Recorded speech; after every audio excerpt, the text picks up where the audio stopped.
Ayon po sa awit 95, tayo ay lumapit sa ating Panginoon, siya ay awitan, ating papurihan ang batong kublihan, natit kalakasan. Tayo ay lumapit sa kanyang harapan na may pasalamat, siya ay purihin na mga awiting may tuwa at galak, sapagkat ang Diyos ay ang Panginoong napakadakila, ang dakilang haring higit sa sinuman na binabathala. Tayo po ay manalangin. O aming amang Diyos, sa umaga pong ito, ay tunay na narito po ang bawat isa upang ibalik sa iyo ang lahat ng luwalhati at pagsamba. Humingi po kami ng kapatawaran sa lahat ng aming mga kasalanan. Ano man po ang aming mga pagkakamali at kasalanang nagawa, patawarin mo po kami at patuloy mo po kami linisin ng iyong banal na dugo. Sa umaga pong ito, tunay na ikaw ang aming Diyos na aming sinasamba sapagkat ikaw ay dakila, makapangyarihan at banal.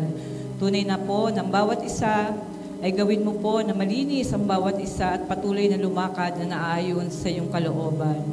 Sa oras na ito, anuman ang aming mga problema, anuman ang aming iniisip, ay patuloy na ikaw po ang siyang aming patuloy na isipin at luwalhatiin. Alisin mo po anumang mga sumasagabal sa aming puso upang ikaw ay aming dakilain sa umagang ito. At upang ang aming puso't isipan ay makapokus sa iyong salita, sa mensahe na iyong ibibigay sa amin at maipamuhay namin ito. Dalangin namin ang aming pananambahan sa mga oras na ito hanggang mamaya ay patuloy na samahan mo po kami at tunay na ikaw ang madakila. Sa mga oras na ito, aming Ama, dalangin namin ang aming mga kapatiran na wala pa rito. Patuloy mo po silang paalalahanan upang makasama namin sila na sumamba at sama-sama na manalangin sa iyo.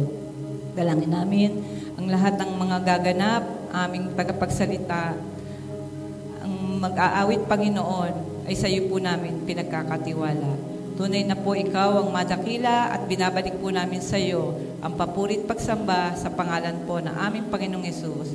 Amen.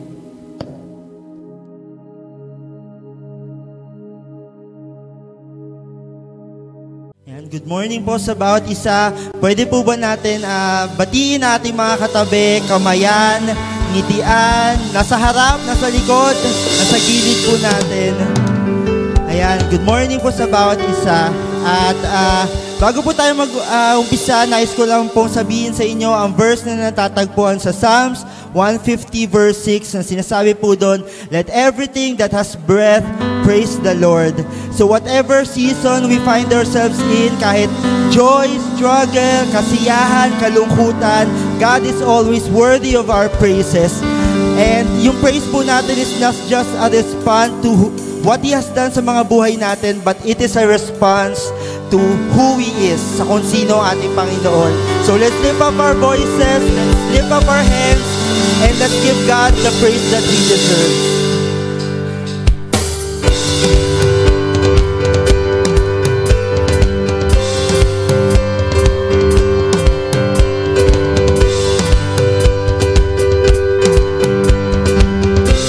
Tayo po'y umawit. I'll praise in the valley, praise on the mountain. I'll praise when I'm sure, and praise when I'm doubting. I'll praise when outnumbered, praise when surrounded. 'Cause praise is the water my enemies drowning. And as long as I'm breathing, I've got a reason to praise the Lord, oh my soul. Praise the Lord, oh my soul. I'll praise when I feel it, and praise when I don't. I'll praise 'cause I know You're still in control. My praise is a weapon, it's more than a sound.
sovereign. Praise 'cause you reign. Praise 'cause you rose and defeated the grave. I praise 'cause you're faithful. Praise 'cause you're true. Praise 'cause there's nobody greater than you. I praise 'cause you're sovereign. Praise 'cause you reign. Praise 'cause you rose and defeated the grave. I praise 'cause you're faithful. Praise 'cause you're true. Praise 'cause there's nobody greater than you. I praise 'cause you're sovereign. Praise 'cause you reign. Praise 'cause you rose and defeated the grave. I praise 'cause you're faithful. Praise 'cause you're true.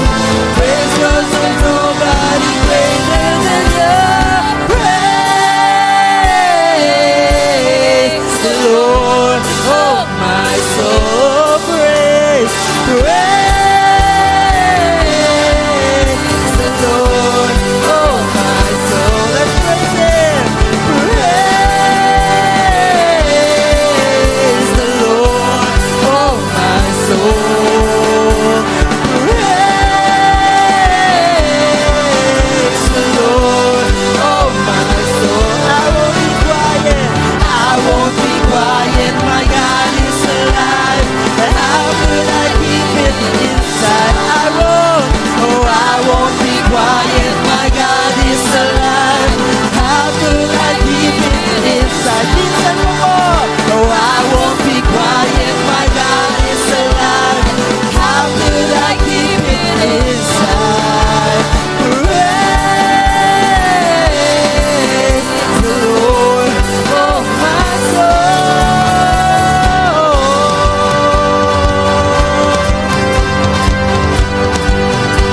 Oh, praise the Lord. Patuloy po natin siya sambahin at papurihan.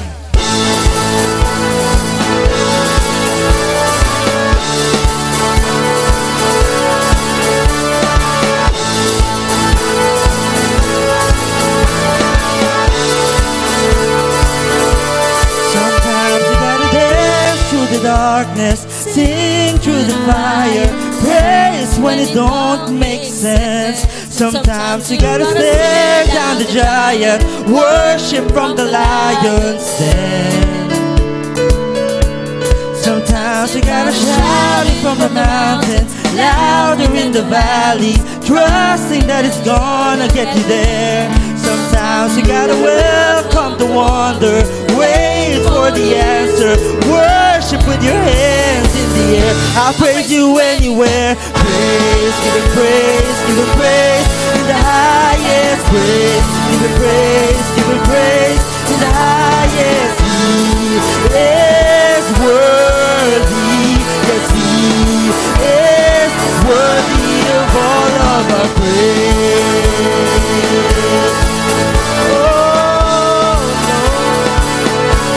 Sometimes you gotta welcome the wonder, cry out to heaven, shout it till the doors swing wide. Sometimes you gotta dance and die and worship from the lion's den. Sometimes you gotta shout it from the mountain, louder in the valley, trusting that it's gonna get you there.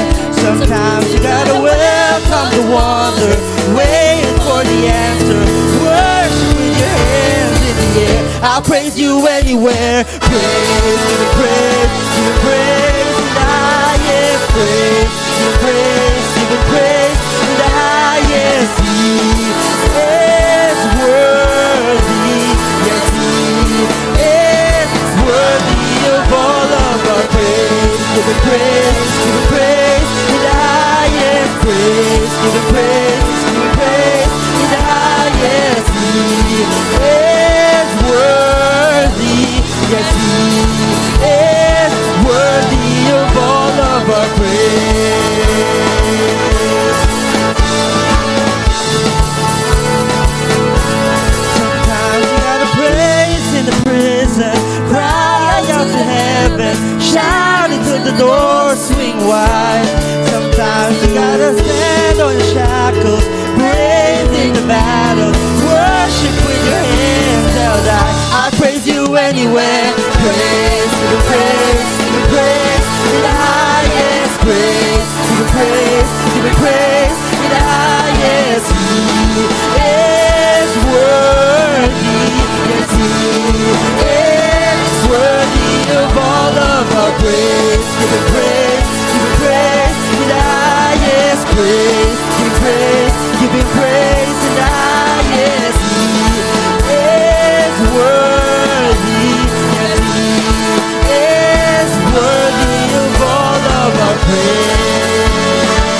life. Blessings day and night, countless reasons why I'll praise you anywhere. Every promise kept, goodness every step, each and every breath. I'll praise you anywhere. Faithful all my life, blessings day and night, countless reasons why I'll praise you anywhere. Every promise kept, goodness every step, each and every breath. I'll praise you anywhere. Faithful all my life, blessings day and night, countless reasons why I'll praise you anywhere. Every promise kept, goodness every step, each and every breath. I'll praise you anywhere. Praise, give it praise, give it praise, in the highest praise. Give it praise, give it praise, in the highest. He is worthy, yes, He is worthy of all of our praise. Give it praise, give it praise, in the highest praise. Give it praise, give it praise, in the highest. He is worthy, yes, He is worthy of all of our praise.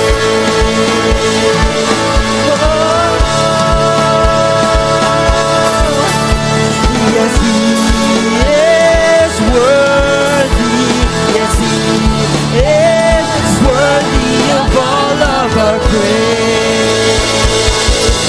Amen. Our God is worthy of all our praise. Patuloy po natin siyang sambahin sa oras na ito. At bago po tayo magpatuloy, nais ko lamang basahin po sa inyo ang sinasabi sa Revelation 4:8b. Day and night, they never stop saying, Holy, holy, holy is the Lord God Almighty, who was and this to come. Sa Tagalog po, walang tigil ang kanilang pag-awit araw-gabi. Banal, banal ang pangalan ng Diyos na makapangyarihan sa lahat. Ang Diyos ng nakaraan, ng kasalukuyan, at siyang darating. So itong next song po na awitin natin is a reminder to us po, no, na from generation to generation, from heaven to earth, all creatures, lahat sila kasama po natin sumasamba sa Panginoon ngayon. Kaya patuloy po natin i-declare over our lives that the name of Jesus is the greatest, the highest, at siya ay holy at hindi po siya nagbabago.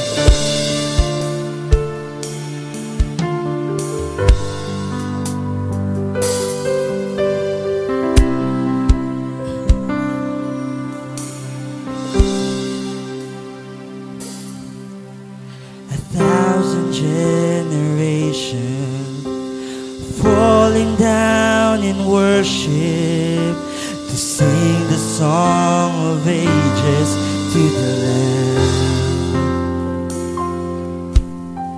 And all who've gone before us and all who will believe will sing the song for ages to the Lamb.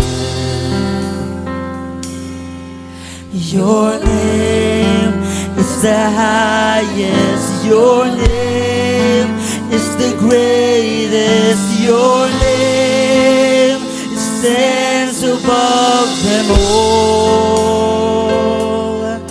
And all thrones and dominions, all powers and positions, your name stands above them all. And the angels cry, holy.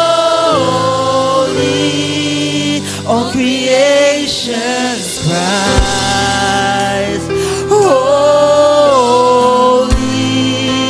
You were lifted high, holy, holy forever.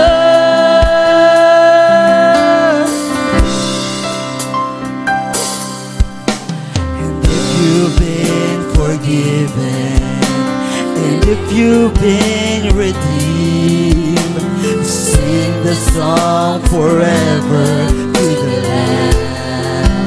If you walk in freedom, and if you walk in freedom, and if you bear His name, sing the song forever to the Lamb.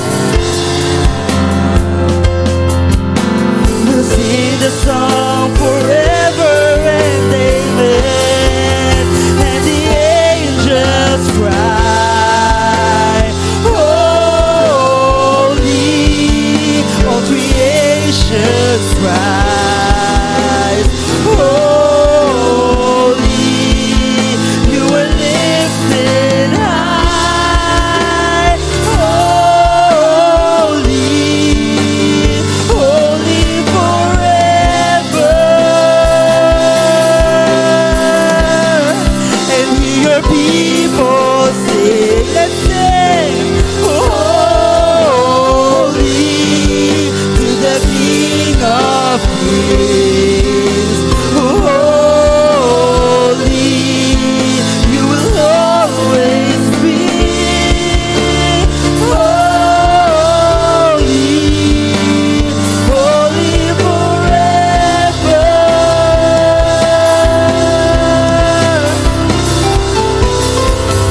Your name is the highest, your name is the greatest, your name it stands above them all. All thrones and dominions, all powers and positions, your name stands above them all. Jesus, your name is the highest, your name is the greatest, your name stands above them all. All thrones and dominions, all powers and positions, your name stands above them all. And the angels cry, holy, all creation's cries, holy, you are lifted high, holy, you're holy forever.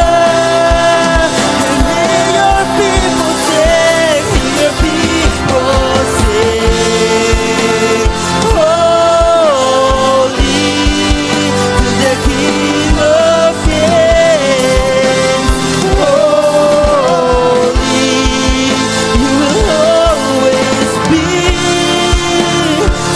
holy, holy forever. And the angels cry, holy, all creation's cry, holy, you are lifted high, holy, holy forever. And then your people sing, holy to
all my sin and shame. In love you came and gave amazing grace. Thank you for this love, Lord. Thank you for the nail-pierced hands. Wash me in your cleansing flow. Now all I know, your forgiveness and embrace. Worthy is the Lamb seated on the throne. Crown him now with many crowns. You reign victorious,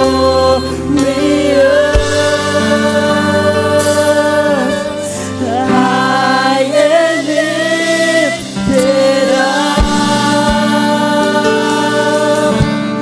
Jesus, Son of God, the darling of heaven, crucified.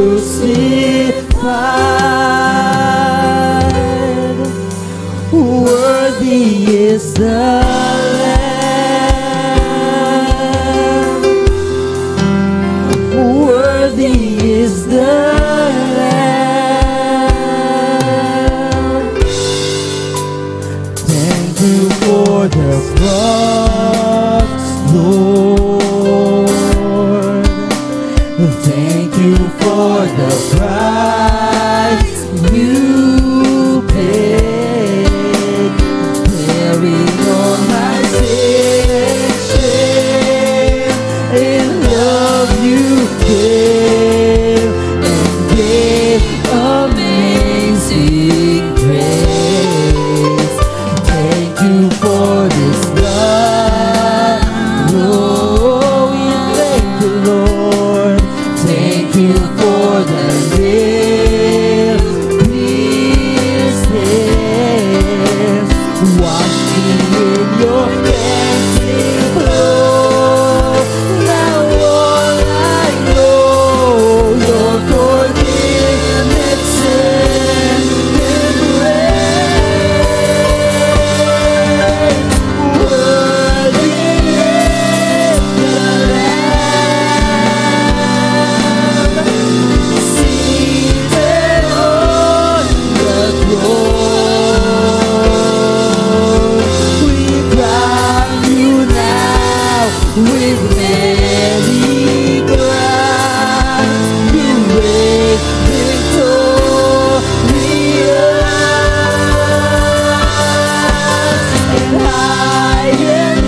Lamb. Worthy is the Lamb.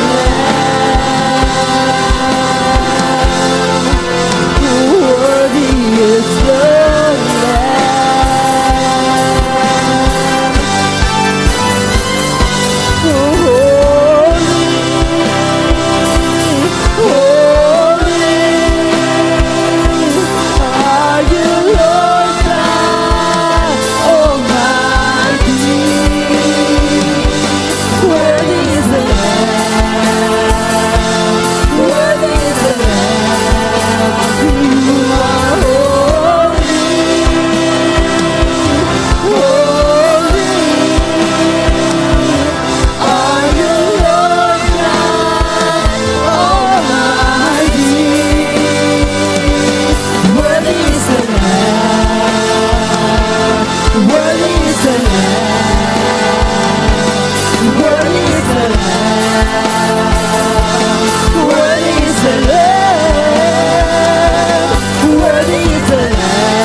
Dakilang Diyos na makapangyarihan sa lahat, salamat po Panginoon sa iyo sa araw na ito muli na iyong ipinagkaloob sa amin.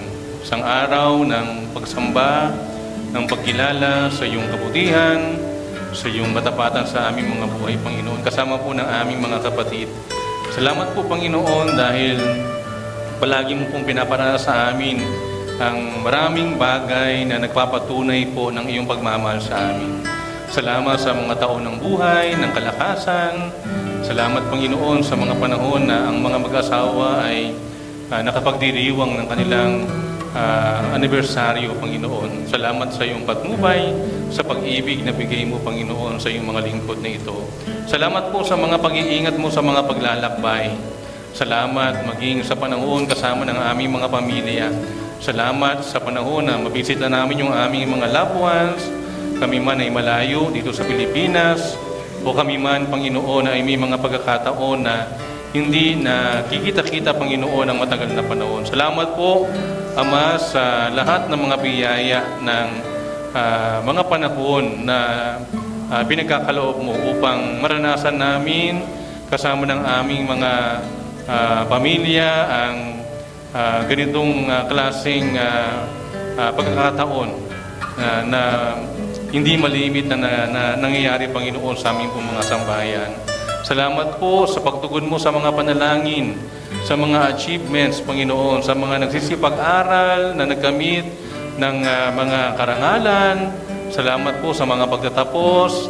Salamat po, Panginoon, sa mga biyaya at pagpapala na nag-uumapaw, Panginoon, sa aming mga pagkainan. Salamat po sa mga pagtugon mo sa mga panalangin ng iyong mga anak. Salamat, lalo, Panginoon, at maging sa mga pagsubok ng buhay na sa amin po'y dumarating. Hindi man laging maganda sa amin pong panlasa o paningin, Panginoon, yung mga events sa buhay. Pero salamat po dahil sa lahat ng bagay na ito, mabuti man o hindi mabuti, maganda man o hindi maganda sa aming paningin, hindi man namin gusto, Panginoon, lahat ng ito ay mga bagay na niloloob mo upang maranasan namin ang paglago sa aming pananampalataya. So, umagang ito, Panginoon, narito po sa unahan ng mga anak mo na may kani-kanyang pagpapasalamat sa iyo. Mangyari po na sa pamamagitan ng pagkapatong ng kamay ng iyong lingkod, iyo pong igawad sa kanila ang iyo pong basbas at pagpapala.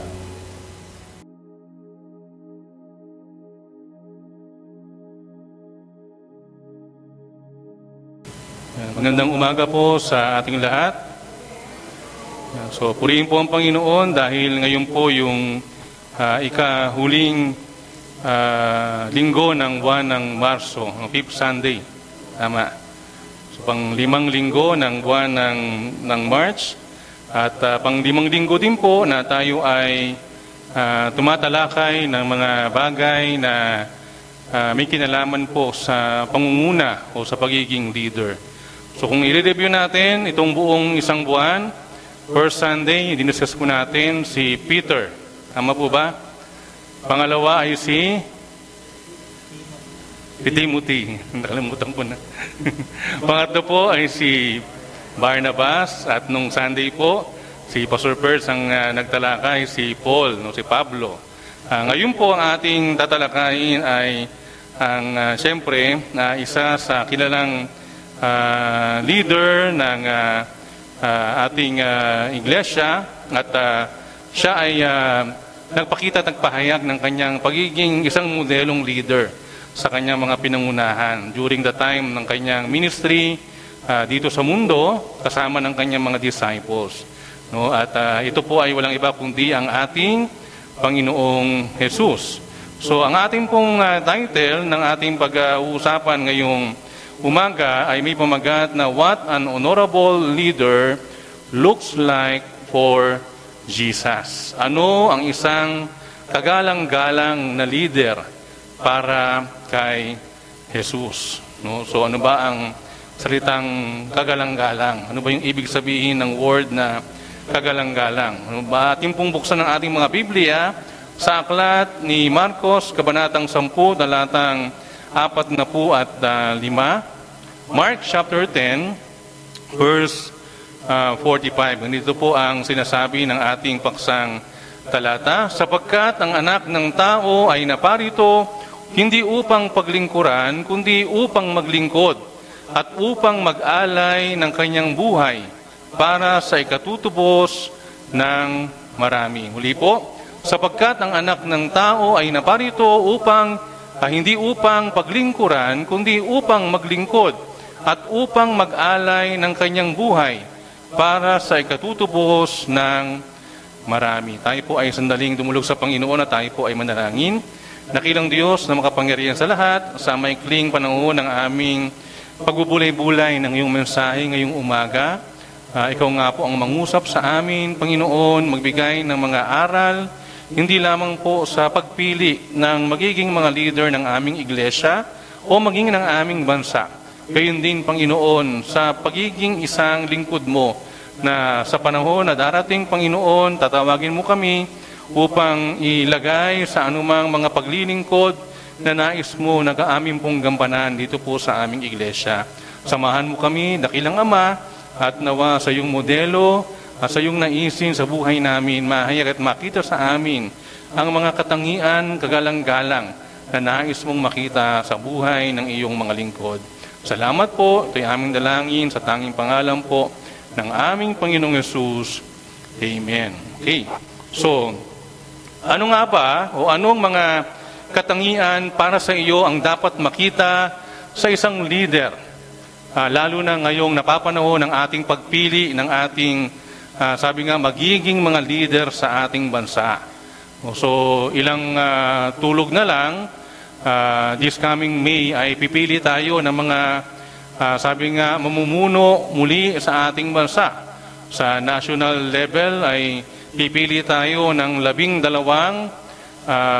tawag dyan, mga senador at mga congressman sa ating lokal, gayon din ay mga tagapamuno ng ating pong mga syudad o ng ating mga lungsod. Kaya medyo simula po nung last Friday, medyo maingay na yung paligid. Marami na pong lumilibot-libot na mga speakers, marami na mga lumilibot na mimigay ng mga tawag dyan, t-shirt, sombrero.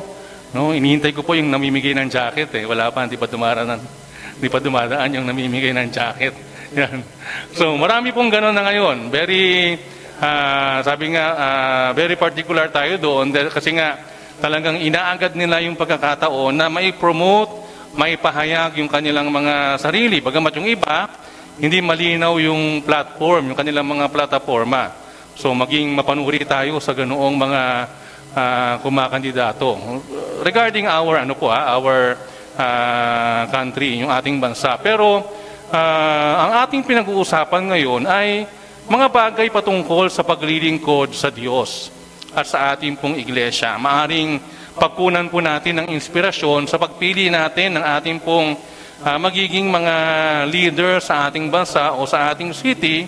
Pero ang unang-una po nais nating mabigyan ng saysay at ng aral ay yung ating kailangan sa ating pagpili ng mga maglilingkod sa ating iglesia at sa ating paglilingkod sa Panginoon kung tayo man ay tawagin bilang mga tagapaglingkod. Amen? Yan, walang na amen. Parang ayaw maglingkod sa Panginoon. So, sa ating pang-araw-araw na buhay, sabi nga po, we often find ourselves confronted with choices about whom we should follow or admire.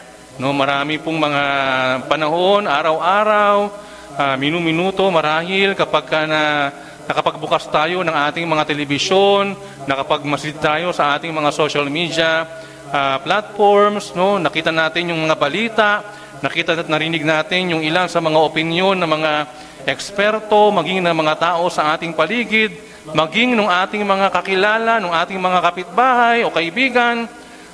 Marami tayong mga bagay kung saan mapagpipilian or sabi nga choices about whom we should follow or we should admire. Kadalasan po tayo ay humahawak doon sa mga leader na mayroong magandang opinyon o magandang ideolohiya or ideology or ideas. No? At yung choices na yon ay very significant sa buhay natin bilang mga tao. No? Lalo kapag bansa ang pinag-usapan, talagang napakahalaga po noon. No? Hindi lang po tayo pipili ng mga tao na sa palagay natin ay matatalino, may pangalan, sikat, no? Mayroong malawak na pagkakilanlan sa iba't ibang dako ng ating bansa. Pero pipili tayo ng mga tao na alam nating nararapat doon sa posisyon na kung saan sila ay tumatakbo. At hindi rin yun malayo sa pagpili natin ng mga tao na kung saan ilalagay ng Diyos sa paglilingkod sa ating minamahal na iglesia. No? Hindi man po ito, sabi nga, patungkol sa politika, pero ito po ay para sa hinaharap ng ating church o ng ating iglesia. Nung makwento ko po, isa sa mga burden na binibigay po sa ating mga pastor ng ating pong Panginoon sa ating iglesia ay yung ating pong pangangalaga sa ating pong mga kabataan. No, wag po tayo magselos yung ating pong mga seniors, yung ating mga magulang. No, kasi naunawaan niyo po siguro kami. Dahil isa sa mga nakikita natin na sabi nga maaring mangyari ay yung sabi nga at stake yung buhay ng church doon sa mga sisibol na mga bagong leader from our young ones. No? Yung mga younger ones. Sila yung mga susunod na mga leader ng church. Kaya may mga pagkakataon talagang nagkakaroon kami ng pag-iisip na dapat nating bigyan ng pansin at bigyan ng panahon yung mga bata pa sa pananampalataya upang sila ay hubugin at dalhin doon sa kanilang paglilingkod sa Panginoon katulad ng ating mga seniorities. O yung mga seniorities po, hindi na po matatawaran yung inyong buhay paglilingkod sa iglesia, sa Panginoon. Siguro kung meron mang isang bagay na talagang totoo sa atin po, sa ating relasyon, kami po, papunta pa lang, totoo po yun na kayo, pabalik na. At yung iba po nakabalik na. Di ba? Yung iba nakabalik na eh. No, nakasama na nga ni Lord. Di ba? So may mga ganun pong aspeto sa buhay natin. Kaya we are praying for those leaders and for those future leaders ng ating church. No, hinihiling natin at pinapag-pray natin na talagang itayo ng Panginoon yung mga tao na karapat-dapat sa paglilingkod. No, sa ating pong church, meron tayong tinatawag na pedophile. No, hindi lang tayo nagpapahalaga doon sa pagpili ng mga tao by numbers. O sabi nga po ay by popularity, di ba? Yung pagboto by popularity.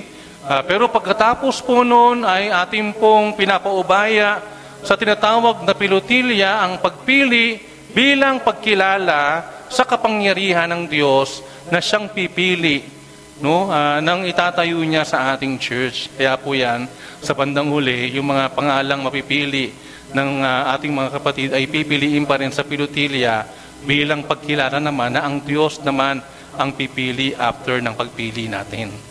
No? So ganun po ang ginagawa.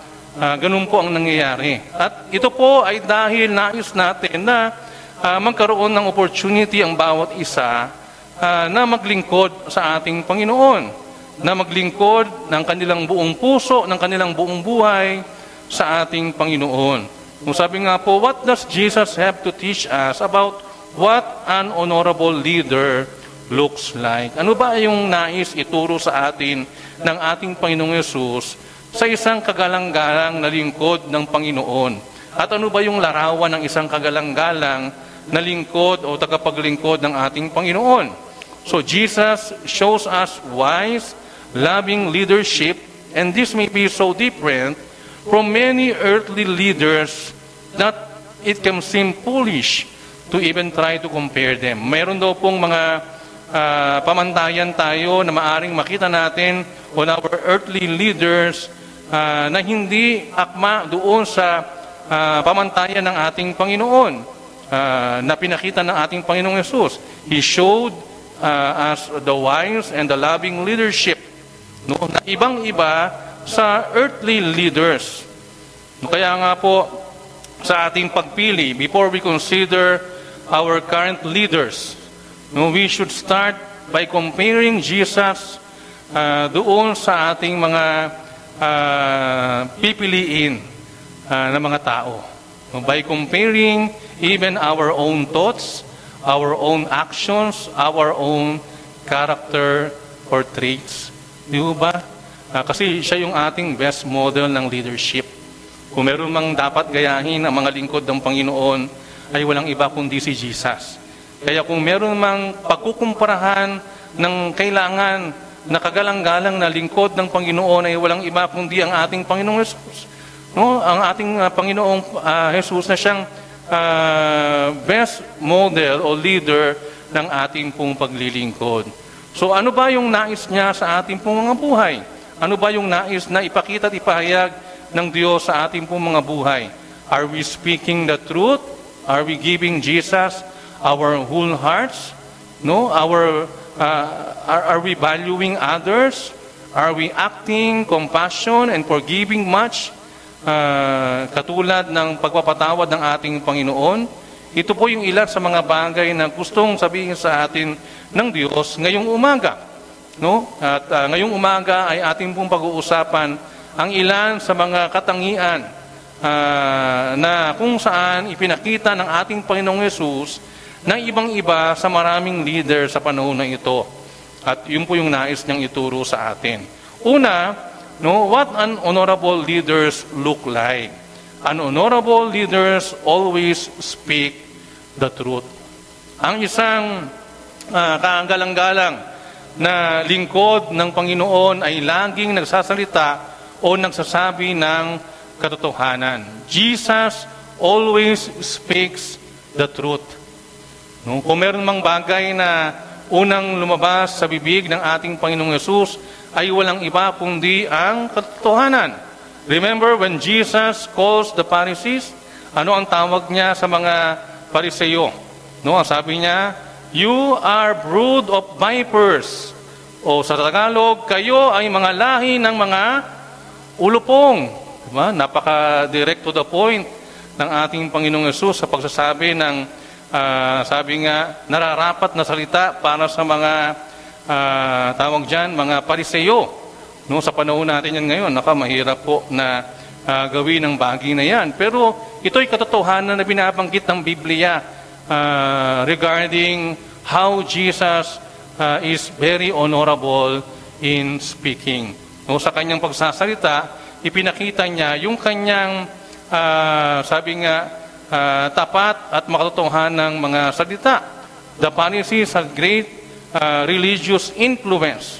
No, hindi ho ba, pagka meron kang great religious influence, napakahirap nun na gawin at gamitin yung ganoong strategiya o tono pertaining to them. No, ngayon po, pagka nagsalita tayo ng mga bagay na laban sa mga kilalang mga tao, ano ba yung mga pwedeng mangyari? Pwede po tayong mabash. Diba, ngayon, uso ngayon yung nagbablakan eh. Uso ngayon yung mga nag-unfollowan because of the politics, diba? So, uso din yung blocking ngayon, uso yung unfollowing, uso din yung bashing. Kapag ikaw ang salita ng isang bagay na hindi nararapat, doon sa kinikilala ng maraming tao na kahanga-hanga para sa kanila, no, pwede kang makatanggap ng bashing. No? And how much more during that time? Wala namang social media, wala namang Facebook. No? Pero sa gantong punto, no, makikita natin na napakalaki ng pagkilala ng maraming mga tao sa mga Pariseyo na kung saan nakatikim at nakarinig ng mga salitang katulad ng sinabi ng ating Panginoong Yesus sa kanila. But Jesus speaks the truth without fear or repercussions. He is concerned with sharing His message and not gaining political support. Hindi ho ganoon ang pakay ng ating Panginoong Yesus. Hindi niya pakay na humanap ng kakampi, kaya sinabi niya yung mga salitang ito sa mga Pariseyo. Hindi niya po sinabi yun o ginawa yun because He is speaking out of politics. He is only concerned with sharing His message without fear. No? Walang takot. Walang anumang pag-aalala. No? Ang ating pong dapat na maging panalangin is that our current and future leaders have the strength to speak the truth with love even when it might be costly. No, ang isa sa mga bagay na dapat nating ipanalangin po, lalo sa lahat ng ating magiging mga leaders, is for us to give, or for us that the Lord gives the strength to speak the truth with love, no, even when it might be costly. Darating talaga sa punto sa buhay natin na kailangan nating magsalita bilang mga leader ng Panginoon. At yung pagsasalitang iyon, minsan maaring makasakit ng damdamin ng iba. Pero yun po yung dapat at yun po yung totoo. At kung yun ang katotohanan, no, minsan o madalas ito ay may kaharap na mahalagang bagay sa buhay natin. Maari kang mawalan ng kaibigan, no, maari kang minsan makasakit ng damdamin ng iba, no, may mga ganung mga pagkakataon. Pero kung yung katotohanan, yung iyong ibabahagi na may pag-ibig, naniniwala tayo na ang Diyos ay gagawa sa ating mga buhay, maging sa ating mga salita. An honorable leader always speaks the truth. Pangalawa, an honorable leader leads with his whole heart, soul, mind, and strength. Jesus asked for more and offers more. Sabi nga po, we are all like easy and people who seek power, often base their campaigns around making things easier for us. Yung mga tao sa paligid natin, lalo sa panahon ng kampanya, they make it easy na maunawaan para sila ay maboto. No? Sabi, vote for me. Your concerns will be addressed and your problems solved. No? Sabi nila, lulutasin ko ang kahirapan ng mundo. O kaya naman, papakainin natin ng mga nagugutom. Yun yung mga, di ba, yung mga parang mga words ng ating mga politicians sa paligid. So very rampant yun ngayon. No, tapos sasamahan pa yun ng sayaw o kaya ng kanta. Kaya medyo nagiging remarkable. Talagang maaalala yan ng mga tao. Kaya yung mga tao naman, dahil natuwa, minsan iboboto nila yung kinatuwaan nila, no, ng mga tao. So, even if we know in our hearts that it can't be quite that simple, easy can be an attractive offer. No, minsan hindi nag-iisip ang marami. Akala natin ganoon kasimple na pakainin ang mga nagugutom, ganoon kasimple na sabi nga ay maihango sa kahirapan ng tao, ganoon kasimple na gawing 20 pesos ang bigas. Di ba?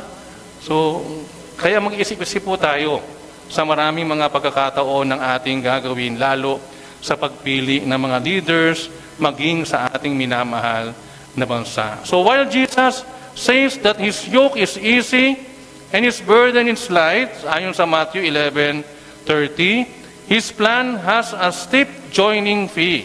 Ang sabi niya po sa Matthew 16:24, no? Ang sabi diyan, whoever wants to be my disciples or my disciple must deny themselves and take up their cross and follow me. Paano kaya kung yan po yung magiging salita ng ating mga politicians? Di ba? Paano kaya kung sabihin sa atin ng mga tumatakbong mga mayor o kaya senador ng ating bansa na samahan niyo ko na paghirapang mabuti para mapalago ang ating bansa? Bihira po tayo makakita ng ganyan o makakarinig ng ganyan. Di ba? Ang narinig natin every time ay mga promises. Mga pangako. Mga pangako na madalas napapako. No? So, yun po. No? Pero si Jesus, being an honorable leader, He leads with His full heart. No? Nag-lead po siya ng buong buo ng puso, kaluluwa, isip at lakas. No? Kaya nga, sabi doon, di ba, sa mga talata, take up your cross. No? It would be a horrible campaign slogan. No? Para bang sinabi mo na kanya-kanya tayo. No? Iboto nyo ako, pero kanya-kanya tayo nang gagawin. Parang ganoon. So pag ganoon, walang boboto sa kanya. Kasi kanya-kanya pala tayo eh. Hindi ka namin boboto. Diba? So, kaya ibang-iba. Ibang-iba yung larawan ng sabi, pagpili ng mga leader sa politika, sa pagpili ng mga leader sa iglesia o sa church.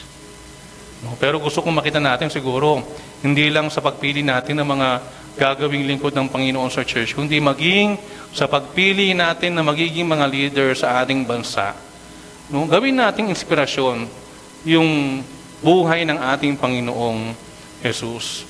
Sabi doon sa Luke 9:25, what good is it for someone to gain the whole world and yet lose and forfeit their very self? No? Ang reward po ng ang great journey ng paglilingkod ay napakahirap. Kaya nga sabi, di ba? No? Yung pagpapahalaga na dapat ibinibigay o ginagawa ay hindi sa mga material na bagay. Kasi kahit nakamtin mo yung lahat ng bagay sa mundo, wala pong alagayan kung wala namang kalalabas ang magandang bagay. So Jesus offers us an eternity full of joy with Him. No? Yung bagay na ino-offer niya sa atin is not in exchange for a vote or a certain percentage of our hearts. He wants more than that. He wants our whole heart, our whole soul, our whole mind and strength. No, hindi lang po, sabi nga, pagboto ang kahingian sa isang paglilingkod sa Diyos. Katulad ng sinasabi ng ating Panginoon, sa paglilingkod sa Diyos, kailangan handa tayong magbigay ng ating buong puso, ng ating buong kaluluwa, ng ating buong isip, ng ating buong lakas. May our commitment, sabi nga, to Jesus be far greater than our commitment to earthly leaders, even when following Him is difficult. Hindi ho madali maglingkod sa Panginoon, mga kapatid. Hindi ho madaling sumunod kay Jesus. No? Ako po yung sabi nyo sa inyo, at alam din po yun ng ating mga matagal nang naglilingkod sa Panginoon, hindi ho madali maglingkod. No? Hindi ho madaling maglingkod. Pero yung po yung nais ng Diyos sa atin. Italaga natin yung ating mga sarili, for a much and far greater than our commitment to earthly leaders. No? Mas malalim po ang paglilingkod sa Diyos kaysa paglilingkod sa bansa o sa anumang bagay ng sanlibutan. Pangatlo at sunod doon sa pangalawa nating sinasabi, an honorable leader values people. An honorable leader values people. Jesus values us more. No, why is Jesus willing to tell us to deny ourselves and follow Him? No, bakit ganoon na lang yung willingness na sabihin ng ating Panginoon na i-deny natin yung ating mga sarili at sundin natin siya? Why? Because He loves us. Mahal niya tayo.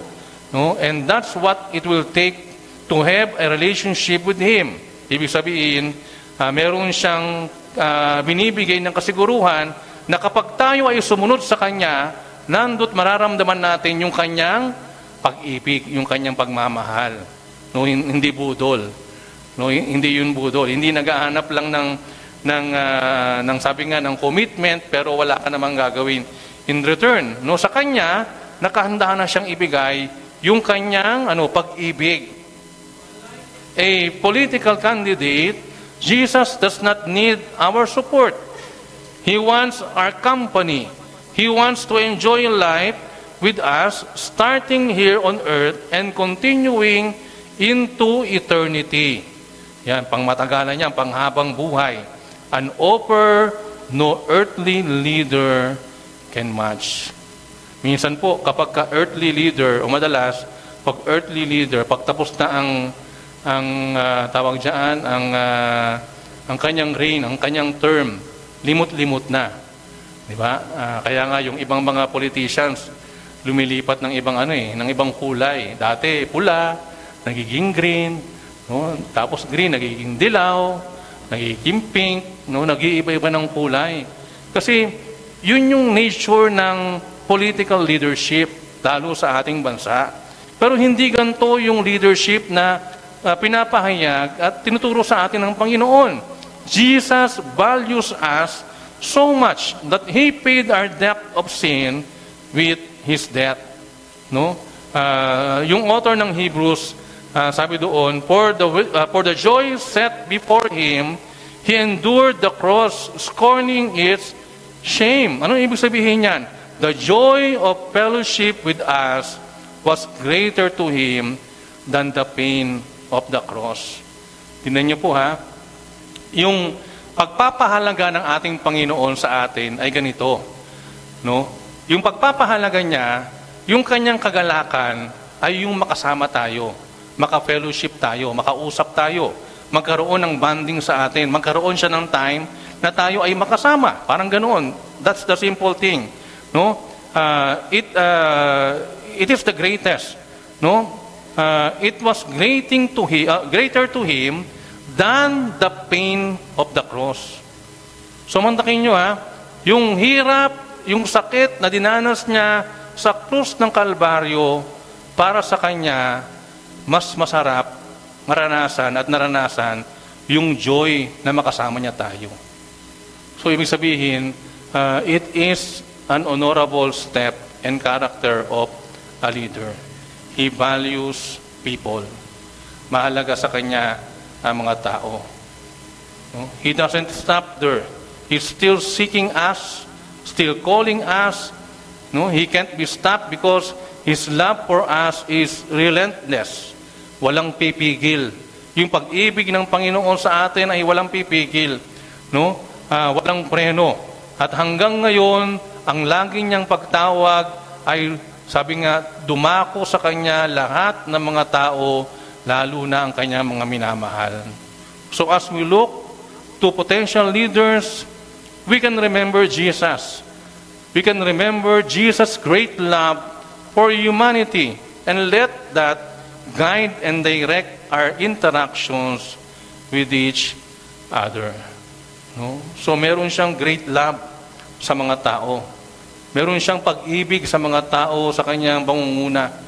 No, sa ating mga potential leaders, nawa ito yung ating maging gabay, maging guide natin to direct us to our interaction with each other. No? Ang church ay parang isang tahanan, di ba? No? Hindi naman lahat tayo magkakatulad ng pag-uugali. Sa isang pamilya talaga minsan magkakaiba ng pag-uugali. No? Kung meron kang 5 anak, 5 yun, magkakaiba ng ugali yun. Alam po yan ng mga magulang. No? Hindi lahat yan mabait. Hindi lahat yan madali sa isang bagay. Di ba? Ibig sabihin, meron silang differences. Kahit yung kambal, identical twin, may pagkakaiba sila. So, how much more tayo na madami? Di ba? Isang pamilya po tayo, meron tayong maraming differences.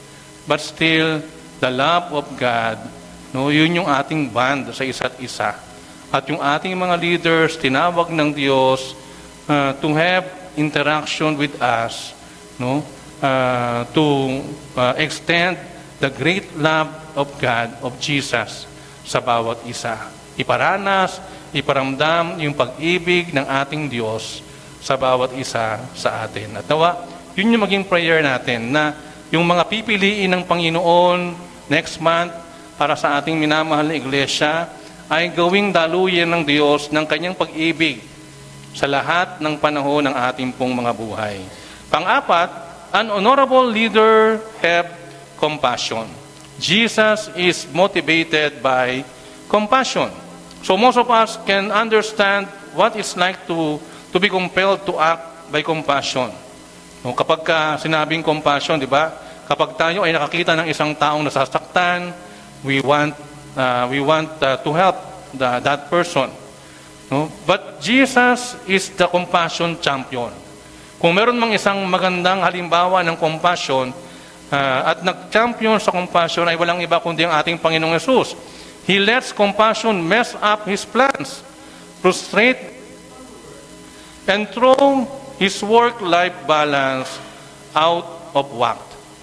No? Parang yung kanyang, yung compassion niya, hinayaan niyang halos ibahin yung kanyang mga plano sa buhay. No? We will see this clearly right after na mamatay si John the Baptist, di ba? Jesus withdraws to a remote area to be alone. No? So often surrounded by crowds, Jesus wanted to be alone after the death of someone important to him. But the crowds of people heard where he was going, and rather than giving him some place or some space, they followed him and pressed in around him, eager to have their own needs filled. No, minsan po sa paglilingkod ganoon, no, gusto mo nang magpahinga, gusto mo nang ipahinga yung iyong paa, gusto mo nang ipahinga yung iyong boses, gusto mo nang ipahinga yung iyong isip, humingi ka na ng bakasyon, pero dahil mahal mo yung iyong paglilingkod, mahal mo ang Panginoon, mahal mo yung mga taong pinangungunahan mo, walang problema doon. Magsasakripisyo ka para gawin mo yung mga bagay na dahil mahal mo yung iyong ginagawa. Amen po ba? No? Minsan, ganun po tayo. No? Yung ating mga leaders, may mga pagkakataon, halos umiiyak na para kahit pa paano makapagpahinga, makapagbakasyon. No? Makapagpahinga yung isip nila sa maraming ginagawa nila. No? Hindi ho madali yung mga gawain ng bawat leaders natin. Even the smallest part of leadership sa church, napakahirap po noon. Sabi ko nga po sa inyo, hindi kayang gawin ng lahat yung ginagawa ng bawat isa. No? Yung ginagawa ng mga nasa multimedia, hindi ho lahat kayang gawin yung ginagawa nila.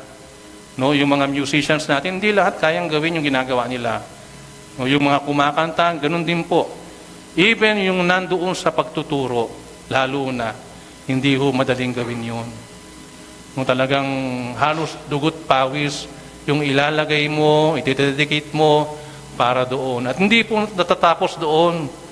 No? Nagpe-pray ka para doon sa tinuturuan mo, na sana yung tinuturo ko may dating, may gagawing bagay sa buhay ng aking tinuturuan. So hindi ho madali. No? Pero sabi nga po, dahil sa ating compassion, dahil sa ating pagmamahal, dahil sa ating love, ginagawa natin yung mga bagay na yun, katulad ng ginawa ng ating Panginoon. Sabi nga po, di ba, Jesus looked out at the crowds and had compassion on them and healed their sick.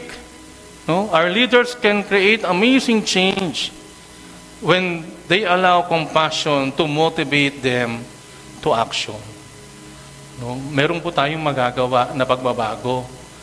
Hindi po tayo yung gagawa nun, ang Diyos ang gagawa nun.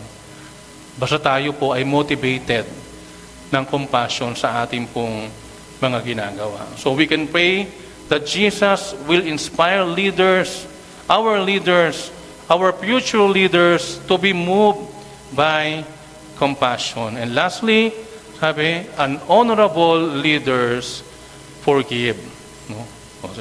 Nakopya po yata si Grade 3. O pwede pang kopya yun. Sige. Yan. An honorable leader forgives. Jesus forgives. Sabi nga po, ang isa sa malungkot sa buhay ng paglilingkod ay, sabi, yung forgiveness is not always considered advantageous for our leaders. Halimbawa, kapag tayo ay nasa political debate, nakakita na kayo nun every time, di ba? Every 3 years may mga political debate na ginagawa. Think of the debate stages where we see candidates reminded of every time they made a mistake, misspoke, or cast an unpopular vote. One candidate brings up their opponent's mistake and vice versa. Nagsisiraan sila para lang mapuntusan yung kanilang katunggali. Di ho ba? Hahanap sila ng mga mali, hahanap sila ng mga kamalian, ng mga pagkukulang, at yun yung kanilang ibabato doon sa kanilang katunggali. And it seems whoever memorized the longer list of sins will win the day. Yan. Kung sino daw po yung mas mahaba ang listahan ng mga kasalanan ng kanyang mga katunggali, siya yung magwawagi sa wakas. Mistakes are used to condemn and destroy. Mistakes are used to condemn and destroy. And that is in the politics world, di ba? Ganoon yung mundo ng politika. No? Hindi ho ganyan sa church. Yun yung reminder natin. Hindi ho ganyan sa iglesia. No? We need to hold our leaders accountable. But true repentance should be met with true forgiveness. That kind of forgiveness sets us free to be the people God created us to be. Di ba? Sa book of Matthew, we will see Peter trying to generously asking Jesus if he should forgive someone up to 7 times. No? 7 times sabi ni Peter. Ano po sabi ni Jesus? Jesus shocks him by replying that he should not forgive 7 times. But, sabi, no? 77 times 10. Tama ba? No, basically, however much we think we should forgive more. No, Lord, gaano ko ba kadami patatawarin yung aking kapatid? 10 beses po ba?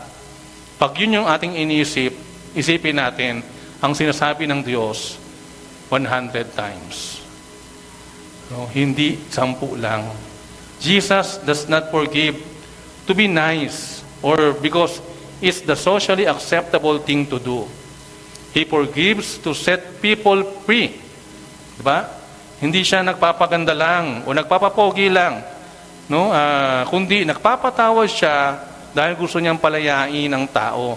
He doesn't want anything blocking people from living life in all its fullest. Diba? Nawa, yung ating pong magbibigay ng halaga, no? May we value leaders who are willing to forgive, and may we forgive them and not hold grudges that grow bitterness. No?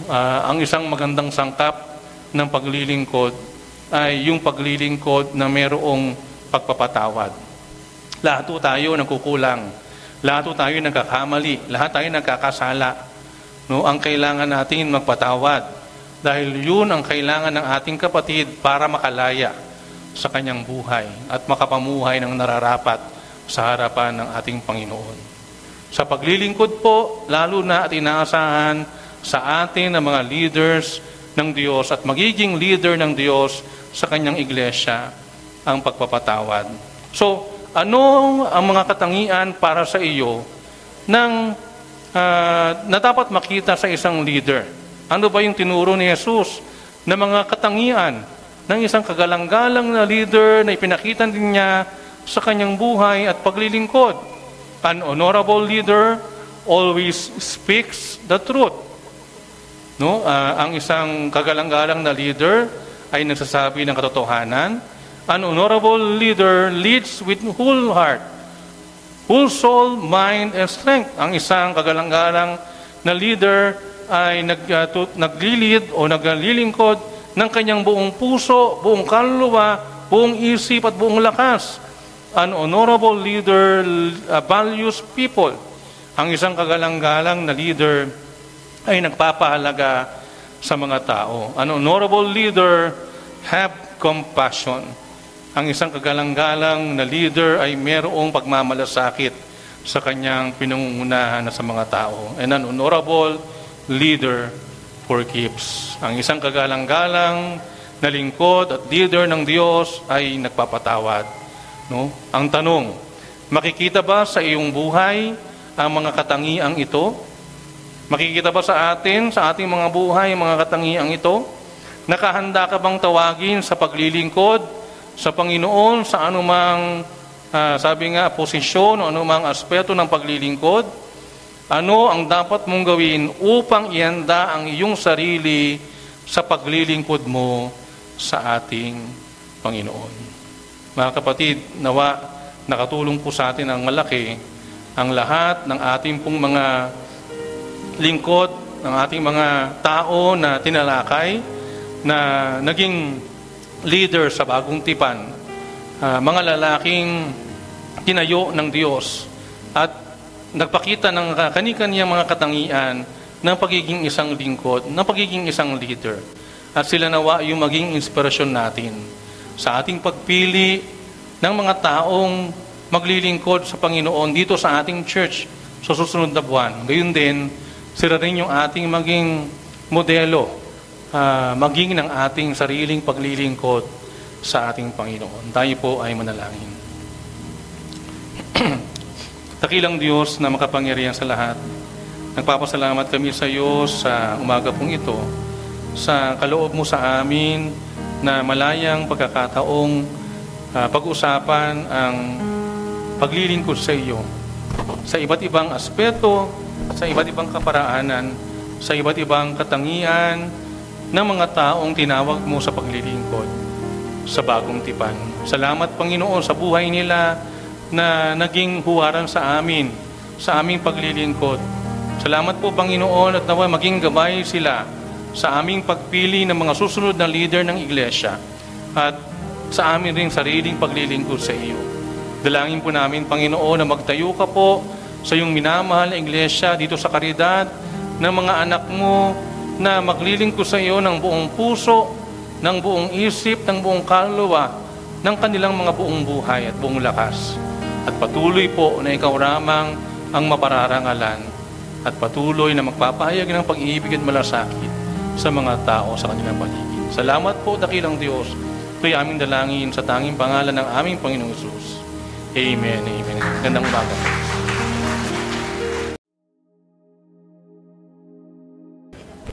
Dakilang naming Diyos na makapangyarihan sa lahat, maraming salamat po sa iyo sa umaga pong ito. Nagpapasalamat kami sa isang mabiyaya, malayang sandali at panahon na kami po ay nagsama-sama upang patuloy na sumamba sa iyo at magpuri sa iyo.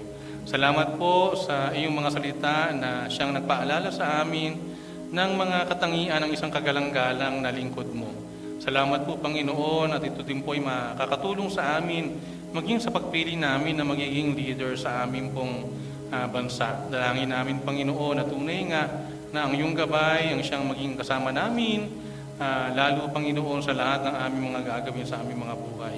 Nihiling po namin ang iyong pag-iingat sa bawat isa, sa aming pag-iwalay pauwi patungo sa aming mga tahanan, isang masaganang pananghalian, kasama po ng aming mga mahal sa buhay, at sa isang linggong darating, Panginoon, aming pong hiling na ikaw po ang mag-iingat sa bawat isa, sa aming pong mga anak buhay, sa aming mga eskwela, sa mga gawaing bahay, Panginoon. Ikaw rin po magpala sa mga anak mo, Panginoon, na nakasama namin sa araw pong ito, sa aming pagsamba.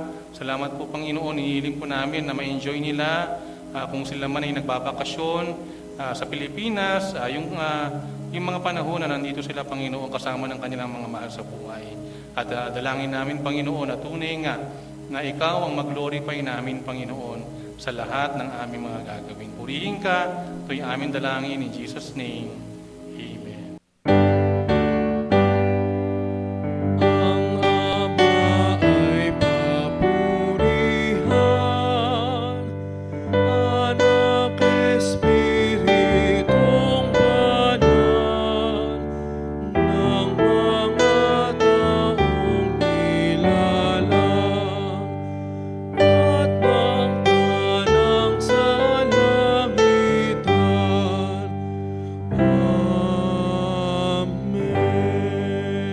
Mga pinakamamahal, naway sumaating lahat ang pagpapala ng Panginoon Kristo, ang walang hanggang pag-ibig ng Diyos, ang pag-ibig at kaaliwan, buhat sa banal na Espiritu, mula ngayon pagpasawalang hanggan. Amen.